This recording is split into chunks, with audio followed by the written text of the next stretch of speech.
Salom hammaga, yaxshimisizlar? Hozirgi o'chirimiz dushmaningiz haqida bo'ladi.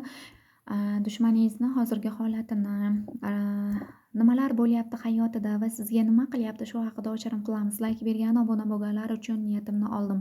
Ozgina bo'lsa ham mehnatimni qadrlab, hech bo'lmaganda layk bosib keting yoki kommentariyaga o'z fikrlaringizni bildirib keting. Dushmaningizni iltimos o'rtoqlar qarg'ab, nima deydi, o'ziga ursin, o'ziga qaytsin, baloyi battarida unaqa gap so'z kerak emas. Hech narsa yozmasangiz ham bo'ladi. Unaqangi dushmaningizni qarg'ab yozadigan bo'lsangiz, umuman yozmang. Qarg'ish baribir aylanib egasini topolmasa, o'zingizga urib berishi mumkin. O'zingiz qiynalib qolasiz. Unaqangi, nima deydi, bu videoni shunchaki o'zingiz uchun ko'ring, nimadirlarni bilib oling. Va kommentariyada unaqangi dushmaningizni qarg'ab yozmang. Bu narsa nima desa bo'ladi, keragi yo'q. Layk bergan, obuna bo'lganlar uchun niyatimni oldim. Shifoli o'chirim bo'lsin. O'zingiz uchun yoki o'chirim qildirmoqchi bo'lsangiz, mana shu videoni tagida nomerimni qoldiraman. Aloqaga chiqsangiz bo'ladi. Va unda boshladik. Dushmaningizni hozirgi holati, qanaqa holatda, nimalar qilyapti? Dushmaningizni hozirgi holati, energiyalar. Ikkita variant qilamiz. Yoqqanini tanlang. Birinchi variant dushmani, ikkinchi variant dushmani. Yaxshilab tanlang. Dushmaningizni ismini ayting, xayolingizga keltiring va unda biz boshladik. Birinchi variant, dushmaningizni hozirgi holati qanaqa holatda? Dushmaningizni holati harakat qilayotgan, harakatdan to'xtamayotgan holatda. Uyidagi holat qanaqa? Uyidagi holat qandaydir koroleva holatida o'tiribdilar va boshqaruvni o'z qo'liga olganga o'xshaydi. Uyida ham gap so'zlar o'tyapti, ko'p narsalarga nima deydi, harakat qilyapti va o'sha narsalari nima desa bo'ladi, o'xshayotganga o'xshaydi. Hozirgi paytda qandaydir taxtni ustida o'tirgandek o'tiribdilar dushmaningiz. Dushmaningizni o'zini holati, ichki holati qanaqa? Dushmaningizni o'zini kurashayotgan holatda, qandaydir hamma narsalardan zerikkan, bu nima deydi, kurashayotgan holatda ligini ko'rsatyapti. Ichida ham kurash ketyapti bu insonni. Oilasidagi muhit qanaqa? Oilasidagi muhit, oilasida xursandchilik, bayram, qandaydir tug'ilgan kun nishonlaganmi yoki to'y bo'lganmi, oilasida nimadirlarni nishonlayapti, qandaydir oilasida xursandchilik bo'layotganligini kartalarimiz ko'rsatyapti. Va bu inson turmush o'rtog'i bo'ladigan bo'lsa, u bilan holati, munosabati qanaqa? Aqlidagi insoni yoki turmush o'rtog'i bilan munosabatlari qanaqa holatda? Munosabatlari sovuq holatda deyapti. Qandaydir sovuq holatda, orasiga shayton oralagan deyapti. Bu dushmaningizni turmush o'rtog'i yoki aqlidagi insoni bo'ladigan bo'lsa, qandaydir shayton oralaganligini, qandaydir bu ikkalasini qo'rquvlari borligini, qandaydir vasvasaga tushib qolayotganligini, ko'p narsalarni o'ylab, aqlidagi inson yoki turmush o'rtog'i bilan ko'p narsalarni o'ylab, reja qilib, siqilib qolayotganligini ko'rsatyapti kartalarimizda. Munosabati qanaqa bularni? Munosabati qanaqa? Munosabati sovuq deyapti. Chunki qandaydir bu insonni munosabati aqlidagi insoni bilan ham, turmush o'rtog'i bilan ham munosabatlar yaxshi holatda emas. Chunki bu inson qandaydir o'sha aqlidagi insoni yoki turmush o'rtog'i bilan ham munosabati yaxshi holatda emasligini ko'rsatyapti. Bu inson xafa holatda, turmush o'rtog'i yoki aqlidagi insoni bo'ladigan bo'lsa, xafa holatdaligini, bir-biri bilan kelisha olmayotganligini, bir-biriga nima deydi, gap so'zlari to'g'ri kelmayotganligini ko'rsatyapti kartalarimizda. Bu inson ko'proq yig'layapti, yig'lab o'tkazyapti kunlarini. Bu inson sizga sehr amal qilyaptimi? Bu inson sizga sehr amal qilyaptimi? Bu inson sizga sehr amal qilyaptimi? Dushmaningiz sizga sehr qildimi? Sizga sehr qildimi?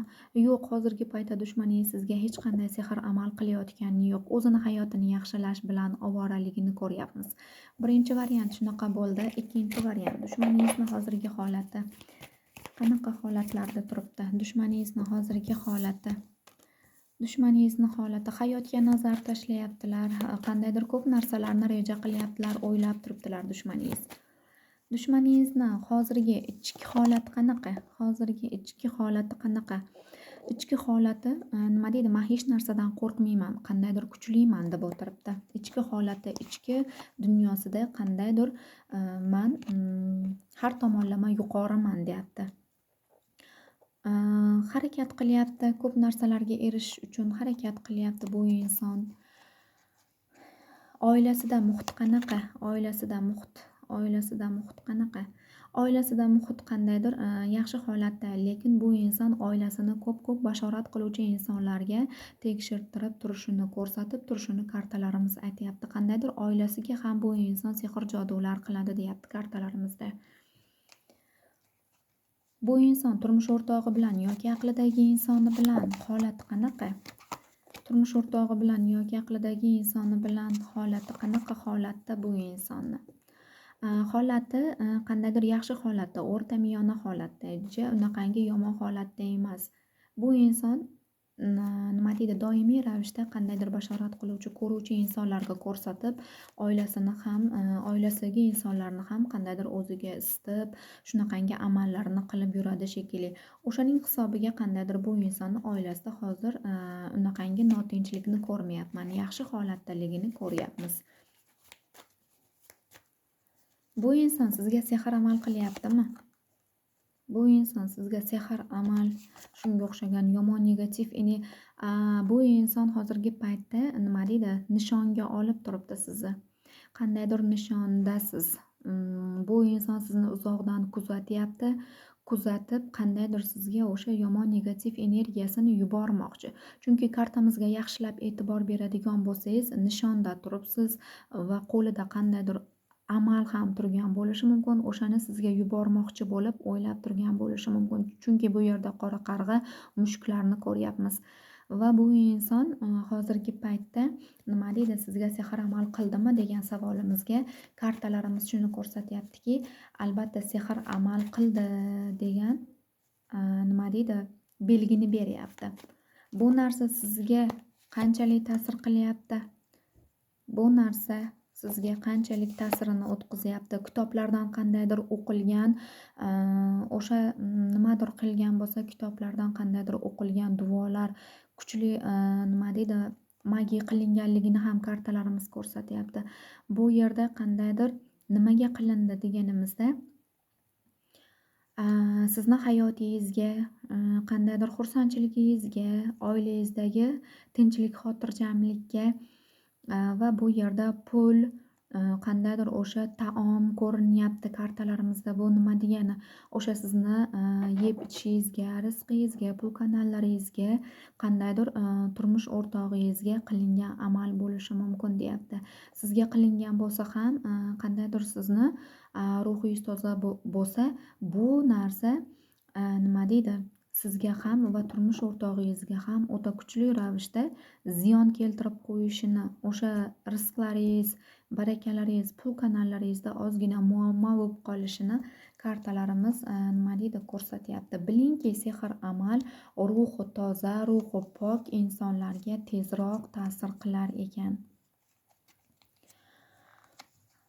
Va bu sehr amal qanchalik ta'sir qiladi sizga? Qanchalik pul yo'llaringizda qandaydir muammo kelib chiqishi mumkin.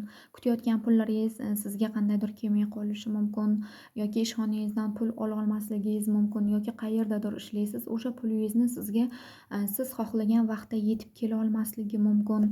Qandaydir o'sha qora qozonida sizga shu narsalarni nima deydi, qaynatgan bo'lishi mumkin. Bu sizga necha foiz ta'sir qiladi? Bu qanchalik ta'sirini ko'rsatadi?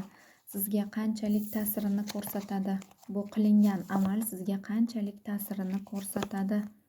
Qanchalik ta'sirini ko'rsatadi? Pul kanallaringizga ikkilanib qolishingizga, ozgina qo'rquv bosishiga va og'ir yuklar bilan tanangizda og'ir yuk, qandaydir charchoq hislari bo'lish, ikki yo'lni orasida qolib ketish, o'sha pul kanalingizda ozgina o'xshamay qolishi, turmush o'rtog'ingizni ish yo'llari ozgina yopilib qolishi, shunga o'xshagan nima deydi, narsalarga ta'sir qilishi mumkin ekan. Bu yerda shifolanishingizni kartalarimiz maslahat beryapti. Bu kuch kartasi siylash, shifolanish. Siz kuchlisiz va bu narsalarni yengib o'tishingizni kartalarimiz aytyapti. Bu yerda ozgina o'zingizni shifoga ochishingizni kartalarimiz maslahat berib o'tib ketyapti. Rahmat hammaga.